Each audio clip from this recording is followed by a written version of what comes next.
भगवान का न्याय। एक बुजुर्ग आदमी शिव मंदिर के बाहर भूखा, प्यासा और बुखार से पीड़ित बैठा था। तभी अचानक शहर का मास्टर अपनी भाभी के साथ एक बहुत लंबी और महंगी कार से उतरा। उनके पीछे उसके सेवकों की कतार थी। एक नौकर फल पकड़े हुए था, दूसरे नौकर के हाथ में फूल थे, तीसरे नौकर के हाथ में हीरे जवाहरात की थालियां थीं, चौथे नौकर के हाथ में पंडित जी को दान देने के लिए 3 जोड़ी मलमल के धोती कुर्ते थे और 5वें नौकर के हाथ में मिठाइयों की थालियां थीं। जब पंडित जी ने उन्हें आते देखा, रैन उनके स्वागत के लिए बाहर आए और बोले, आइए शार जी, आपके आगमन से हम धन्य हो गए। शरजी ने नौकरों से कहा, तुम सब अंदर जाओ और थाली रखाओ। पूजा पूरी करने के बाद हम सभी प्रसाद भगवान शिव को समर्पित करते हैं। बाहर बैठा बूढ़ा आदमी ये सब देख रहा था। उसने सेठ जी से कहा, मालिक, मैं 2 दिन से भूखा हूँ, कृपया मुझे कुछ मिठाइयाँ और फल खाने को दीजिए। शार जी ने उनकी बात को अनसुना कर दिया। बूढ़े ने फिर सेठानी से कहा, ओ मैडम सर, मुझे भी कुछ खाने को दो, मुझे भूख से चक्कर आ रहा है। सेठानी गुस्से में बोली, बाबा, ये सब उपहार तो भगवान को चढ़ाने के लिए है, मैं आपको नहीं दे सकती। हमने अभी तक मंदिर में प्रवेश भी नहीं किया है और आपने हमें रोक दिया।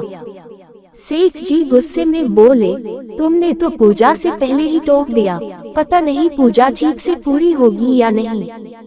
वह इतनी श्रद्धा से अंदर जाने के बारे में सोच रहा था और उसने प्रार्थना की। पंडित जी ने कहा, शांत हो जाइए सेठ जी, इतना गुस्सा मत होइए। अरे शांत हो जाए पंडित जी, क्या आप जानते हैं कि हमने भगवान को चढ़ाने के लिए पूरे शहर के सबसे महंगे फल और मिठाइयाँ खरीदी थी और अभी तक चढ़ाया भी नहीं है। पहले से ही एक समस्या हो गई है, सारा मक्खन खत्म हो गया है बुरा। अब भगवान को बताओ, क्या हमें इसे चढ़ाने से पहले उसे दे देना चाहिए? पंडित जी ने कहा, यह आदमी पागल है, इसके पीछे अपना मूड मत खराब करो। सेठ जी, आइए आप अंदर चलें, मैं उसे समझा दूंगा। तुम सेठानी जी के साथ अंदर जाओ। सेठ और सेठानी बूढ़े को कोसते हुए अंदर चले गए। पंडित जी बूढ़े फौजी के पास गए और बोले, जाकर कोने में बैठो, जब ये लोग चले जाएंगे तब मैं तुम्हें कुछ खाने को दूंगा। बूढ़ा कोने में बैठा आंसू बहा रहा था। अंदर जाकर सेठ ने भगवान शिव को प्रणाम किया और जैसे ही आरती की थाली लेकर आरती करने लगा तो आरती की थाली उसके हाथ से गिर गई। उसे आश्चर्य हुआ, लेकिन पंडित जी आरती के लिए दूसरी थाली ले आए। जब पूजा समाप्त हो गई तो सेठ जी ने भगवान को प्रसाद चढ़ाने के लिए थाली मांगी, लेकिन जैसे ही वह प्रसाद चढ़ाने लगे तभी तेज भूकंप आया और सारी थालियां जमीन पर गिर गईं। सेठ जी थाली उठाने लगे। जैसे ही उसने उसे जमीन से उठाने की कोशिश की, अचानक उसके दोनों हाथ ऐसे टेढ़े हो गए जैसे उसके हाथों को लकवा मार गया हो। सेठानी रोते ही बोली, पंडित जी, आप देखिए, मुझे लगता है कि भगवान ने हमें सजा दी है क्योंकि हमने बाहर बैठे उस बूढ़े आदमी पर गुस्सा किया था। उस बूढ़े की पूजा करने के कारण भगवान हमसे नाराज हो गए। सेठ जी ने कहा, हाँ, उसी के कारण, इसे लगाने के कारण भगवान ने हमारी पूजा स्वीकार नहीं की। सेठानी ने कहा, उसके दोनों हाथों को क्या हो गया? अचानक उसके हाथ कैसे खराब हो गए? उसके हाथ टेढ़े कैसे हो गए? अब मैं क्या करूं? पंडित जी हाथ जोड़कर जोर जोर से रोने लगे।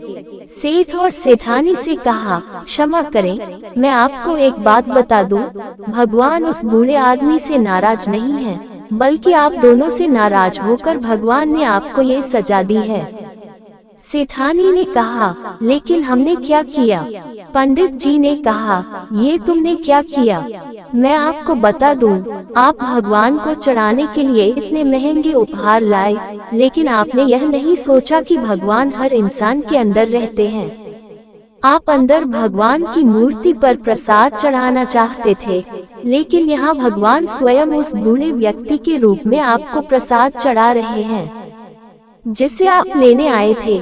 यदि आपने उसे खुशी खुशी कुछ खाने को दिया होता तो आपका उपहार स्वयं भगवान तक पहुंच जाता। किसी गरीब को बुलाना भगवान को खाना खिलाने के समान है। यदि तुमने उसका तिरस्कार किया है तो परमेश्वर तुम्हें कैसे उपहार दे सकता है। ये तो सभी जानते हैं कि श्री कृष्ण को सुदामा द्वारा प्रेम पूर्वक अर्पित किए गए मुट्ठी भर चावल सबसे अधिक प्रिय थे। हे भगवान, जो सारे संसार का स्वामी है और जो सबको सब कुछ देता है, वह हमारे अनमोल उपहार का क्या करेगा। उसे इसे प्रेम से अर्पित करना चाहिए। प्रेम से अर्पित फूल के एक पत्ते से ही लोग खुश हो जाते हैं।